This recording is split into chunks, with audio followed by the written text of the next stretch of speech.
로마서 13장 1절부터 5절까지 말씀입니다. 로마서 13장 1절부터 5절 말씀 제가 받들어 봉독하겠습니다. 각 사람은 위에 있는 권세들에게 복종하라. 권세는 하나님으로부터 나지 않음이 없나니 모든 권세는 다 하나님께서 정하신 바라.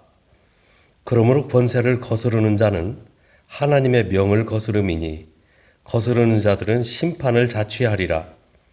다스리는 자들은 선한 일에 대하여 두려움이 되지 않고 악한 일에 대하여 되나니 네가 권세를 두려워하지 아니하려느냐? 선을 행하라. 그리하면 그에게 칭찬을 받으리라. 그는 하나님의 사역자가 되어 네게 선을 베푸는 자니라. 그러나 네가 악을 행하거든 두려워하라. 그가 공연히 칼을 가지지 아니하였으니 곧 하나님의 사역자가 되어 악을 행하는 자에게 진노하심을 따라 보응하는 자니라. 그러므로 복종하지 아니할 수 없으니 진노 때문에 할 것이 아니라 양심을 따라 할 것이라. 아멘. 이제 이틀 후 이번 주 화요일은 미국의 대통령을 뽑는 투표일입니다. 이미 우편 투표와 사전 투표를 마치신 분들도 계시겠지만 모레 투표 당일에 더 많은 사람들이 투표에 참여할 것입니다.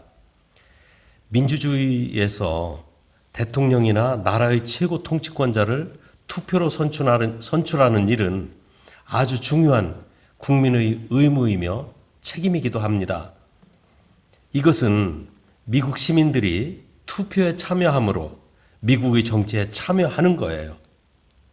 그러나 하나님의 주권을 믿고 하나님의 통치를 믿는 그리스도인들은 누가 대통령이 되든지 최종적인 결정권자와 우리 통치자는 하나님이시라는 사실을 인정하고 동의해야 합니다. 이번 대통령 선거에서 누가 대통령에 당선되든지 그 위에는 하나님이 계십니다. 우리는 믿음으로 그것을 받아들이고 그것을 인정해야 하는 것입니다. 이번 본문 1절 말씀에 보면은 모든 권세는 하나님이 정하신 바라고 하셨습니다. 그리고 그 권세가 하는 일은 선을 베풀고 악을 보응하는 일이라고 했어요. 4절 말씀에 보면은 그는 하나님의 사역자라고 했습니다. 하나님의 사역자로서 그 권세로서 선을 베풀고 악에 대해서는 징벌로 보응하는 일입니다. 후보자를 낸 정당이나 후보자 개인이 선을 선이라고 말하고 악을 악이라고 분명하게 입장을 표현해야 합니다. 이 점에 대해서 우리는 주의 깊게 생각하고 신중하게 투표할 필요가 있습니다. 대통령 후보자가 어느 정당, 어느 단체에 소속되어 있는가 살펴야 합니다. 이 점을 주의 깊게 살필 필요가 있는 것입니다. 민주주의에 있어서는 정당의 지지를 받아 대통령의 후보자로 나서게 됩니다. 그러므로 후보자는 정당이 지지하는 정책을 따르게 될 것입니다. 그 정당이 추구하는 가치관이 어떠하며 특정 사안에 대해 어떤 입장을 지지하는지 잘 살펴봐야 될 필요가 여기에 있는 것입니다. 제가 특정 사안이라고 말했는데 이것은 국내 정치 또는 국제 관계, 또 기업 경영, 세무제도와 같은 정치적, 경제적인 사안은 물론 동성연애나 낙태 또는 환경 문제 같은 또 도덕적이고 또 실질적인 사안에 대해 어떤 입장을 지지하는지 그 정당의 지지 입장을 살펴야 된다 그런 말입니다. 누가 당선되든지 그가 속한 정당이나 지지자들이 주장하는 그 입장을 지지하면서 정책을 이끌어갈 것이기 때문입니다. 또 대통령 후보자 개인이 살아온 과정이나 가족들의 관계는 그가 앞으로 하나님 편에서 선한 일을 할 사람인가 그렇지 않은 사람인가를 판단하는 중요한 기준이 되기도 합니다. 과거에 그가 살아왔던 도덕적, 정치적 입장을 쉽게 버릴 수 없을 것이며 또 앞으로도 그렇게 해나갈 것이기 때문입니다. 그러므로 이런 점들을 잘 판단해서 투표하셔야 합니다. 무엇보다도 그리스도인들은 하나님과 성경의 말씀을 소중하게 여겨야 합니다. 저희 이 말은 어느 대통령이 교회 편을 들어줄 것인가, 또 교회에 누가 당선되는 것이 더 유리할 것인가, 그것을 고려하라, 그런 말씀이 아닙니다. 성경에서 말씀하시는 그리스도인의 가치관을 중요하게 생각하고 그 가치관을 지킬 수 있는 사람이 누구인가, 이것을 바르게 판단하라는 그런 말씀이에요. 최근 정치적 이슈가 되는 그리스도인의 가치관 중에 신앙의 자유, 또 동성결혼, 태아살해와 같은 이와 같은 일들이 중요한 이슈로 다뤄지고 있습니다. 이 신앙의 자유란, 우리 기독교는 신앙인의 자유롭게 신앙을 표현할 수 있는 신앙의 자유를 지지합니다. 통제받지 않은 신앙생활을 원합니다. 또 기독교의 가치는 생명을 존중하기 때문에 생명체로 형성된 태아의 생명도 소중하게 여깁니다. 그래서 낙태에 대해서 반대하는 입장을 취하는 것입니다. 동성연애나 동성 간의 결혼 문제는 성경에서 말씀하신 바와 같이 우리가 버려야 될 악으로 다루고 있습니다. 이런 점들을 고려해서 그리스도인의 한 사람으로서, 또한 미국 시민의 한 사람으로서 어떻게 바르게 신앙의 가치를 지킬 것인가, 또한 미국을 정결하게 지킬 것인가, 이 점을 심각하게 생각하고 선택하셔야 되는 것입니다. 우리는 하나님의 통치 아래 살아가는 하나님 나라의 시민인 동시에 또한 미국을 위해서 살아가는 미국의 시민권자들입니다. 모든 통치권의 가장 위에는 하나님께서 계십니다. 우리는 이 사실을 믿기 때문에 누가 대통령에 당선되든지 그 결과를 하나님께 맡겨야 되는 것입니다. 그러나 우리의 선택에 따라 우리가 살아가는 삶의 환경이 달라질 수 있다는 점 심각하게 생각해야 합니다. 우리의 선택에 따라 그리스도인의 가치를 잘 지키며 살 수도 있습니다. 우리가 잘못 선택하면 그리스도인의 가치를 훼손당하고 혼란스러운 환경 가운데 살게 될 수 있습니다. 그러므로 투표권을 잘 행사한다는 것은, 그래서 올바른 선택을 하는 것은 우리 기독교인들에게 대단히 중요한 권리 행사이고 또한 우리들이 할 수 있는 선택이기도 합니다. 오늘은 본문 말씀 중심으로 그리스도인과 정치에 대해서 조금 말씀을 나누려고 합니다. 첫째, 국민으로서의 그리스도인들은 정치에 참여해야 합니다. 그리스도인은 정치에 참여하면 안 된다는 말은 옳지 않은 말입니다. 그리스도인은 하나님 나라의 시민인 동시에 또한 한 국가의 시민이기도 합니다. 우리는 하나님 나라에 충성하며 살아야 하는 동시에 소속된 국가의 법과 질서를 지키며 또한 법이 정하는 바 우리들이 할 수 있는 모든 일에, 책임 있는 일에 참여하는 일을 해야 합니다. 우리가 최종 하나님의 심판대 앞에 섰을 때를 한번 생각해 보시기 바랍니다. 그때 하나님께서는 반드시 우리들의 신앙적인 측면에 대해 심판하실 것입니다. 바르게 예수 그리스도를 하나님으로 믿고 주님으로 섬기며 따랐는가, 또한 한 그리스도인으로서 교회를 통한 하나님께 대한 충성에 대해서 어느 정도 충성했는지를 하나님은 물으실 것입니다. 또한 한 가정에서 한 남편과 아내로서의 책임과 의무를 다했는지 반드시 물으실 거예요. 부모로서 자녀들에 대한 부모의 책임을 다했는지 그것도 하나님께서 심판하실 것입니다. 뿐만 아니라 하나님께서는 우리가 속한 국가에 대해서 한 사람의 국민으로서 책임과 의무를 다했는지 하나님은 그것도 심판하실 것입니다. 그리스도인들이 하나님의 뜻 안에서 마땅히 해야 할 본분은 교회 내에만 한정되어 있는 것이 아닙니다. 우리가 살고 있는 사회와 국가에 대한 책임과 의무가 있습니다. 그런 점에서 첫째, 민주국가에는 참정권이 있다는 사실을 알아야 합니다. 참정권. 이 참정권이란 정치에 참여하는 권리를 말합니다.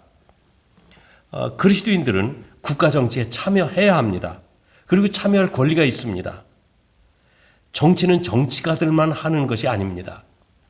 정치는 모든 국민의 삶이기 때문에 국민에게 주어진 정치적 책임과 입장을 표현하면서 자기 책임을 다해야 되는 거예요. 투표로서 자신의 의사를 표현하는 것은 국민으로서 가지는 권리이기도 하지만 국가에 대한 의무이기도 합니다. 우리 침례교단에서는 정교 분리 원칙을 존중하고 있습니다. 이 정교 분리 원칙이란 정치와 교회는 서로 간섭하지 않는다는 그런 원칙을 말합니다. 정교 분리 원칙은 우리의 신앙이 정치적인 영향을 받지 않는다는 것을 말하며 또한 교회가 정치에 간섭해서는 안 된다는 것도 말합니다. 우리 기독교 신앙은 자발적이고 자유로운 신앙을 요구하고 있습니다. 만약 기독교를 국가 종교, 즉 국교로 정한다면 기독교에 어떤 영향이 있을까요? 기독교에 유익할까요? 기독교를 국교로 정하면 기독교 신앙은 국가에 대한 의무적인 것이 되고 말 것입니다. 국가는 교회의 모든 활동에 간섭하게 될 것이고 또한 교회도 국가 정치에 간섭하는 권력기관으로 드러날 수가 있습니다. 그렇게 된다면 하나님의 사랑과 구원의 복음을 전파해서 영혼을 구원해야 될 이 교회의 역할, 이 교회의 본질 크게 훼손되고 기본적인 신앙은 사라지게 될 것입니다.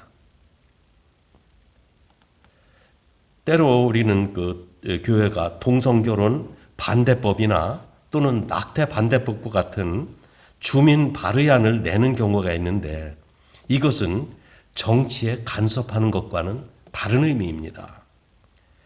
투표에 발의를 하는 것은 국민으로서 참여하는 참정권의 차원에서 바라봐야 될 것입니다.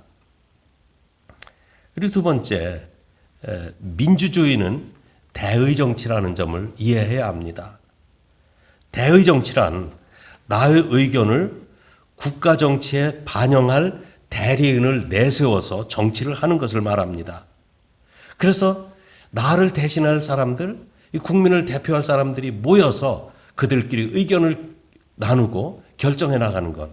이것이 대의 정치입니다. 쉽게 말하자면 의회제도를 말하는 것입니다. 그리스도인들도 자기를 대신해서 일할 일꾼에 투표를 해야 합니다. 다른 사람들이 자기 주장 가지고 다 차지하게 놔둘 수는 없다 그런 말입니다.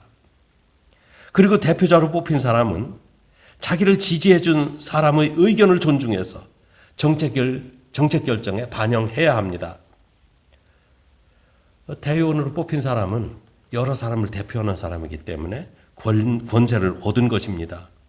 이 권세는 권력으로 백성을 억압하고 탄압하는 권세가 아니라 자기를 세워준 지지자들의 의견을 국정에 반영하는 심부름꾼의 권세를 말합니다. 그 선거 공약은 자기의 입장을 밝혀서 백성들의 지지를 얻는 것이기 때문에 대의 정치에서 정직한 선거 공약은 대단히 중요합니다. 이제 크게 두 번째로 살펴볼 것은 국민으로서 그리스도인들은 권세에 복종해야 된다는 점입니다. 각 사람은 위에 있는 권세들에게 복종하라고 말씀하셨어요. 모든 권세가 하나님께로부터 났기 때문이라는 것입니다. 그리고 권세를 거스르는 것은 하나님의 권세를 거스르는 것이라고 오늘 본문 말씀이 말씀하고 있어요. 첫째, 모든 권세는 하나님이 세우십니다. 이스라엘의 역사는 하나님과 백성의 관계를 잘 반영해주고 있습니다. 하나님은 하나님이 창조하신 세상이 창조주 하나님의 뜻을 존중하고 하나님의 사랑을 받아들이기를 원하셨습니다. 그러니까 하나님이 이 세상을 창조하실 때 하나님이 창조하신 세상이 창조주 하나님의 뜻을 존중해서 하나님의 사랑을 받아들이기를 원하셨다 그런 말입니다. 그런데 사람들은 하나님의 사랑을 거부했습니다. 이 하나님의 사랑을 거역한 죄는 에덴 동산에서부터 시작이 되었어요. 하나님의 사랑을 거역한 것은 곧 하나님의 다스림을 거역했다. 하나님의 통치를 거절했다. 그런 말입니다. 통치자의 통치를 거역하는 것은 반역죄입니다. 근데 하나님은 우리에게 사랑을 베푸시는데 하나님의 그 사랑이 우리를 다스리시는 그 한 방법이기도 합니다. 그래서 하나님의 사랑을 거역한 것은 하나님 앞에 죄악이라고 성경은 말씀하세요. 하나님의 사랑을 받아들이지 않고 자기 생각에 옳은 대로 각기 제 길을 가는 것, 이것이 하나님 앞에 죄악인 것입니다. 하나님은 아브라함이라는 한 사람을 택하시고 아브라함의 후손이 순수하게 하나님을 믿는 백성이 되기를 바라셨습니다.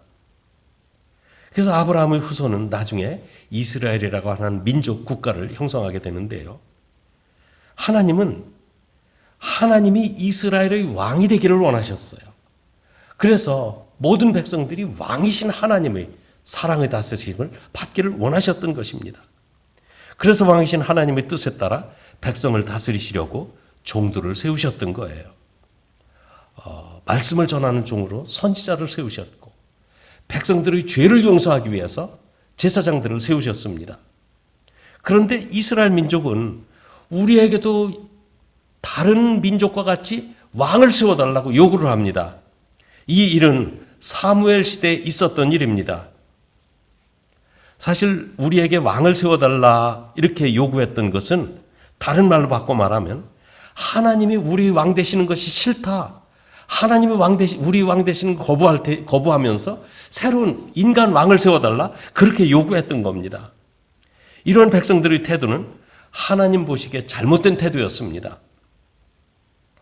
그들이 왕을 세우면 왕은 권세로 백성들에게 심한 노동을 시킬 것이고 자녀들을 군사로 징병할 것이고 또한 딸들은 왕궁의 시녀로 데려갈 것이라고 왕에 대한 경각심도 주셨어요. 그런데 백성들은 그래도 좋으니 왕을 세워달라고 하니까 하나님은 그들의 요구를 들어주십니다. 사실 하나님께서 이 왕을 세워주실 때는 그 왕들이 하나님의 뜻을 따라 바르게 정치하기를 원하셨습니다.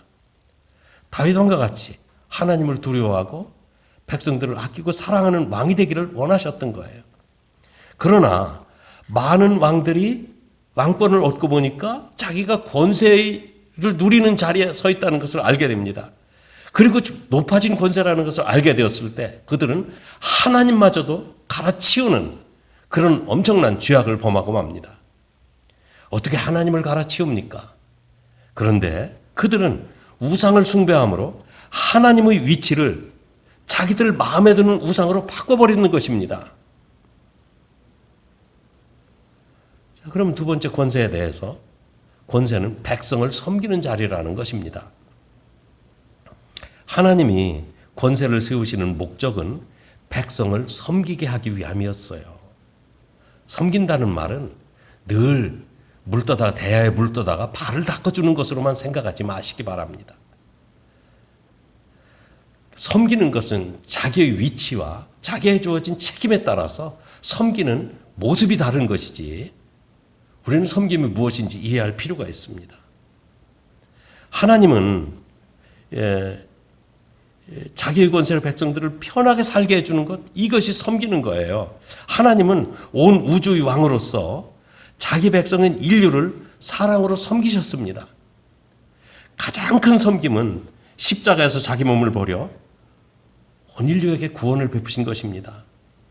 그거 외에도 하나님은 먹을 양식을 공급해 주셨고 질병과 재앙으로부터 보호해 주셨고 적들의 침략으로부터 지켜주시는 이런 일을 통해 백성들을 섬기셨습니다.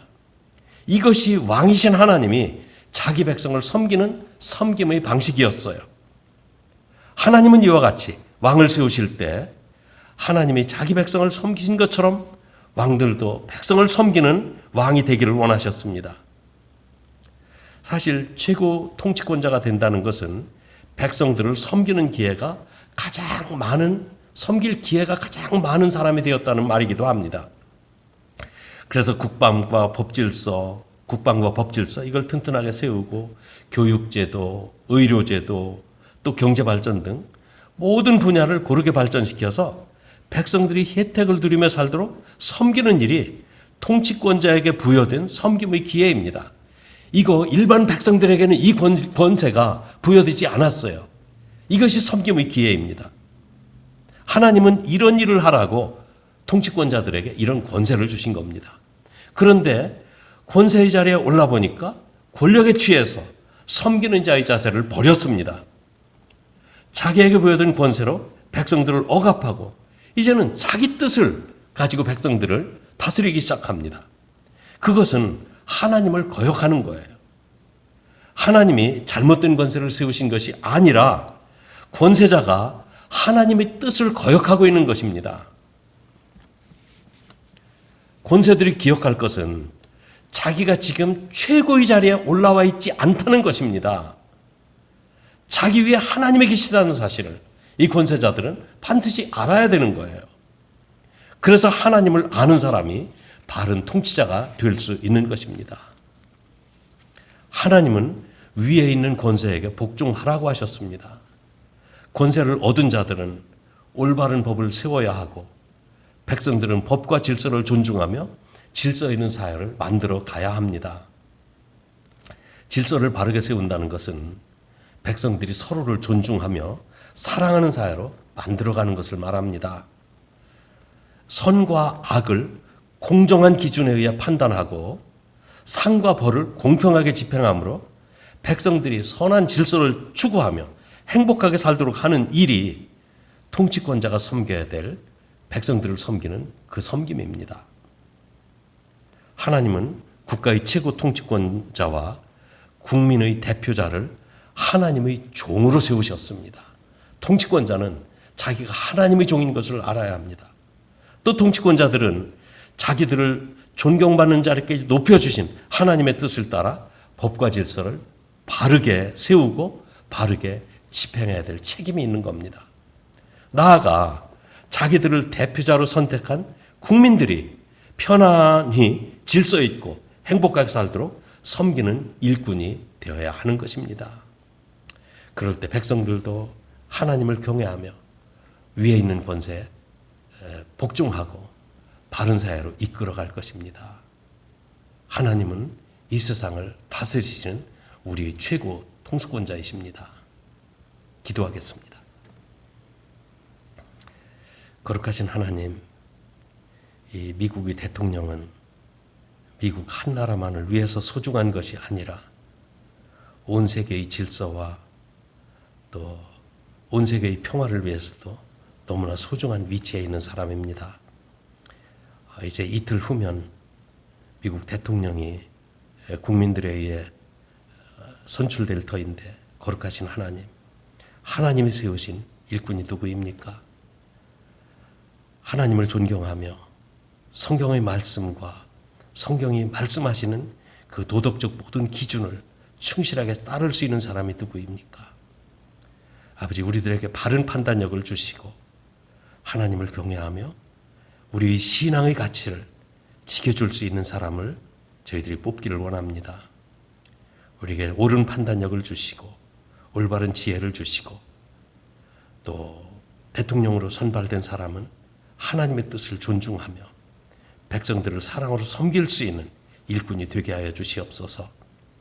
또한 하나님이 세우신 권세 앞에 백성들이 복종하며 따라서 바른 질서를 세우고 튼튼한 나라로 세워지도록 주님 이 나라를 돌보아 주시기를 원합니다.